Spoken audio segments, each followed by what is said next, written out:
I want to start off with, first of all, a disclaimer that I am in no part of relation to Jerome Powell. So let me start off with that disclaimer.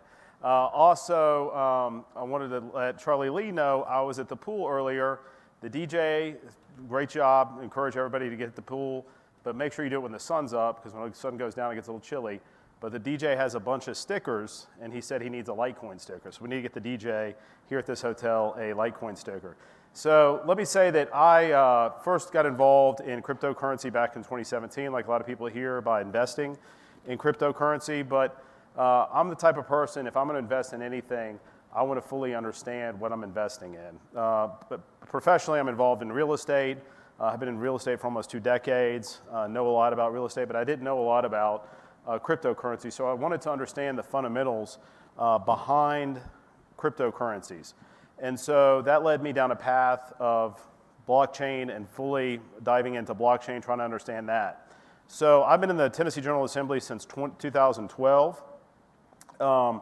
And one of the things I thought about that would be very important for us as a state, as I learned more about blockchain, was to have smart contracts. So in 2018, I introduced a piece of legislation to create blockchain smart contracts in the Tennessee Code. It was a very interesting process. Believe it or not, I'm one of the youngest people in the Tennessee General Assembly. At the time when I was talking about this, very few people had any concept of what I was talking about and were very confused. But we had some great discussions and taught a lot of my fellow colleagues about blockchain and the applications that existed. And it was very encouraging to pass the blockchain legislation in 2018. It was great. Come back, work on a lot of different new components that we can focus on in a couple of years. The market started to go down for cryptocurrencies overall, put a damper on things. And of course, fast forward, we had the pandemic, right? And so a lot of the focus on legislation, tough to pass legislation dealing with cryptocurrency in the middle of a pandemic. So took a pause. 2022 came back, and I said, this is the year I'm going to refocus on looking at different components to blockchain cryptocurrency for the state of Tennessee. I'm a huge proponent of my state, as I should be, as an elected official for my state. Represent Nashville, Tennessee. It's one of the fastest growing cities in the United States. Got a great tech ecosystem with a lot of great companies that are based in Nashville and based in Tennessee. And so I want to make my state one of the leaders when it comes to advancing these new kind of tech companies and ventures and blockchain and cryptocurrencies. So I actually put out 4 different bills that I sponsored this year. The first one was actually coming to the rescue in defense of one of the mayors of Tennessee, the mayor of Jackson, Scott Conger, who was trying to make it so that he could pay his employees, city employees, through cryptocurrency. And he was getting some pushback from our state treasurer. So I basically put forward a bill that said the state of Tennessee can invest in cryptocurrencies, NFTs. It can invest in different applications of blockchain.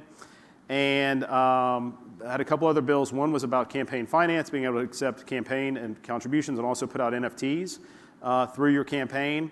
And then another bill dealt specifically with trying to build a task force and a coalition within the state of Tennessee to promote different blockchain and cryptocurrency initiatives. The fourth bill, not to get highly technical, but it's called a caption bill. Basically means you open up a section of code in the law and you can amend it to do whatever you want, but I made it relative to blockchain. So one day I'm sitting there and I'm looking at Twitter, and all of a sudden I've got 100 plus notifications that something about me, or I was tagged on Twitter. My bill that I had put forward about investing in blockchain and cryptocurrency got picked up.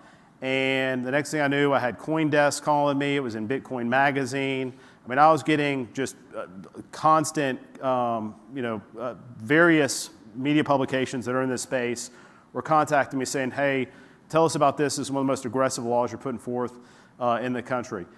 So that got a lot of interest, and I had a lot of different groups come out of the woodwork who had not dealt with in the past. I got to say, in 2018, when I tried to work on blockchain legislation, most of the people that were coming at me were attorneys because they were very interested in smart contracts and making sure they could get a piece of that business. But I didn't have my hope was I could get a lot of people that were innovators, that wanted to build the tech, that wanted to establish these companies in my state. I didn't have that in 2018. But in 2022, fast forward, I was bombarded with all different types of companies and ventures from across the state that said, hey, we're so excited. We've been looking for somebody that will champion blockchain, champion cryptocurrency, that understands what we're trying to do and the companies we're trying to build. And we're so excited we've got an advocate out there representing us. So that was great. What happened was, and I had looked at this, is creating a bill to basically legalize, decentralize, and recognize Decentralized Autonomous Organization, or DAOs.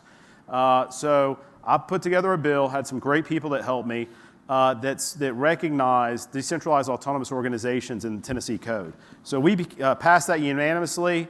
I think maybe there were 6 people in the entire General Assembly who understood what I was doing. But I have built a trust factor of somebody who will work across the aisle to really focus on common sense legislation to get things done. As a result, we're able to pass that legislation unanimously, as I said, and we became the second state to recognize DAOs. The next thing that happened was that got picked up, and that led to a whole nother wave of media. Actually, a reporter who's here covered a story, Catherine Rickmeyer, I think she's moderating a panel tomorrow, wrote an article. The next thing we knew, I was getting contacted. It was in The Guardian, across the pond. I mean, there was global interest in DAOs. And I got to say, it's been really, really neat. We've had multiple companies that have formed, that have created DAOs in Tennessee and are setting up shop. I want to make sure, and my belief is I want to make Tennessee the Delaware for DAOs and bring these innovative companies to my state, because I believe in fostering this innovation and doing wonderful things. Now, I got to tell you, it's been an interesting journey. I think there's a lot more that we can do. There are some other bills that I want to continue to focus on. We need to kind of tweak some of our DAO legislation. I actually worked with the group, and we created one of Tennessee's first DAOs, and that was really neat. But there's still a lot to do. And I think that what I've seen is these things are not happening, and we all know, at the federal government level. If we sit around and wait for these regulations to come down and for the feds to act and Congress to act, I'm going to have a lot more gray hair by the time that happens. So a lot of the innovation you're seeing has happened in the states. And I want to encourage everybody that's here to really focus and think about what you can do at the state level, because that's truly where the innovation is happening in this space. So the thing that I'm a firm believer in is the ability for, and I've seen this through DAOs, the different things that DAOs can impact, and the different types of organizations that can be set up, whether they're financial, whether they're trying to promote different democratic initiatives. I've actually been in Forbes magazine, interviewed twice in the last couple of months over my DAO legislation. And one of the things that they talked about, the first one is about in Nashville, they're now looking at a sort of a DAO model for voting. And what that means is we have a large city council. We have 40 members. That's probably too many people to represent one city. We have 40 members, and so not everybody understands every issue. So they're trying to create basically a weighted voting system where if you understand, and it's a thing that you're very passionate about, if you're passionate about transportation and you're on a city council, your vote can carry a little bit more weight. Say you're talking about education or healthcare and you don't really understand or you don't have a passion for that, you can basically put more of your focus and more of the weight of your vote into, say, those transportation issues. So kind of looking at really neat things that can be utilized through DAOs. And one of the things that excites me most about cryptocurrency and Litecoin and all these different components is how we can serve the unbanked. And that's a huge passion of mine, is making sure that we can serve the unbanked. I will say, I've been on the banking committee, subcommittee, and I've been on the Commerce Committee for the whole time I've served in the legislature for 10 years. So we've had a bill come forward, there's actually a federal bill now, that says you must accept cash, right? So the whole point of the bill is everybody, any business in Tennessee would have to accept cash. I think that's the wrong idea. Actually, a couple days ago, I looked at Twitter again, and somebody was criticizing me saying, Representative Powell, I can't believe you're the one who stopped the you got to accept cash bill in the legislature.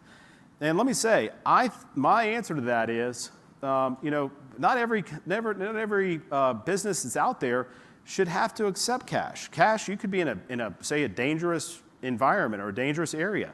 I don't necessarily know, that I want, say, a young woman who is running a business in an area that she feels unsafe to advertise that she's going to have cash when she walks out at night. So my answer is and this is what I said to the community member, if we really want to make it easier for people who are unbanked to be able to get away from having to go through a bank and go through that structured system, is we would encourage more people to accept cryptocurrencies like Litecoin, Bitcoin, and others. Because that truly eliminates the step, lets people have that ability to transact in those methods. And I firmly believe that. Now, that blew a lot of people's minds. They thought that was crazy. You know, I get everything from all different spectrums. In my state, you know, I've got the one spectrum that end of the circle that says that basically this is all foreign government, you know, malicious, and it's hackers, and it's all corrupt and organized crime. Then I've got the other side that thinks that everything that involves cryptocurrency is taken away and just making a lot of people wealthy, and we know that's not true. So I think that focusing on the very positive middle ground, democratizing these things, and that's what was important about the DAO legislation I passed, is it is going to enable more companies and more people to invest directly in various institutions and various systems that they believe in, and not have to go through a large centralized platform. And so that to me has been very exciting. I think there are a lot of neat things on the horizon, but again, I want to say that the most important thing in my belief is that this innovation is happening in the state, and if you're interested in making sure that we advance these different initiatives, talk to your state and local elected officials about what they can do to continue to promote and support various initiatives in cryptocurrency and also in blockchain. So that's what I'm here to say. Very proud of my state, again, for passing the second piece of legislation to create Decentralized Autonomous Organization. I think we got a lot of great things in the future, a lot of things to come, specifically out of Tennessee. But hopefully the feds can get some of this stuff straightened out, because if we're waiting around for the feds, I think it's going to be a long time for some of these regulations to be finally hammered out. So thank you very much. Appreciate the opportunity to present.